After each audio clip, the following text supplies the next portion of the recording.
கடலலை கொஞ்சும் திருச்செந்தூரில் விஸ்வரூபமே வேலையா பழமுதி சோலை அறுபடை வீடும் புண்ணிய தரிசனம் முருகையா திருநீர் அணிந்து வரும் போது நெஞ்சில் நிம்மதி பிறக்குது கந்தையா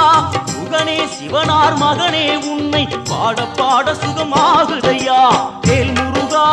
அரோகரா அரோகரா வேல் முருகா